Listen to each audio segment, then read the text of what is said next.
जिस जंगल से पुष्पा ने अपनी कहानी शुरू की थी, आज वही जंगल उसकी आग में जल रहा है।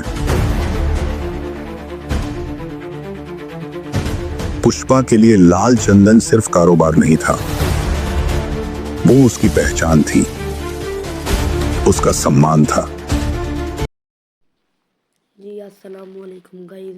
जो पुष्पा का जंगल था जिससे चंदन की लकड़ियाँ काटता था, वो पुष्पा की आग में जल रहा है।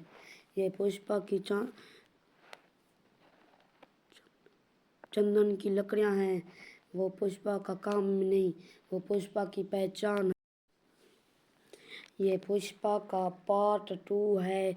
इस पार्ट 2 में पुष्पा को साड़ी पहनाते हैं और गुंडों को पता नहीं होता है। एक ऐसा गुंडा होता है जो पुष्पा के साथ काम करते रहा था, वो भी गुंडा बन गया था पुष्पा को जब देखता है तो वो कांपने लगता है। वो पुष्पा को देखकर कांपने लगता है और अपने साथियों से कहता है कि कौन है, किसे साड़ी पहनाई है। वो कहता है पुष्पा को साड़ी पहनाई है। वो कहता है अपनी मौत को दावत दिया है। पुष्पा का डर इतना था कि वो कांपने लगा।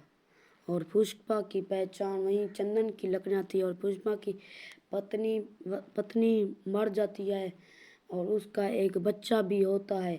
ये पुष्पा पार्ट 3 आने वाला है। इस पुष्पा पार्ट 3 में बहुत कुछ होगा। यही पुष्पा पार्ट 3 आने वाला है, सिर्फ एक ही आएगा यही पार्ट, और आगे नहीं आएंगे। और सब गुंडे मारे जाएंगे इसी पार्ट में। पुष्पा भी मारा जाता है, फिर यही ख़त्म हो जाती है पुष्पा पार्ट 3।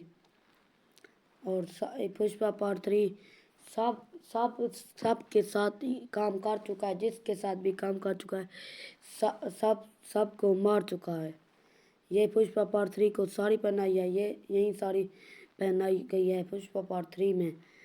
और ये ऐसे पैर चूमता है अपनी पत्नी के, और इसे क्या पता कि आज चूमना एक ही मिनट का काम है। और ये पुष्पा पर बस जब चंदन की लकड़ियाँ कटाने जाता है तो पीछे इनकी पत्नी को मार देते हैं और इसका एक बच्चा ही बच जाता है।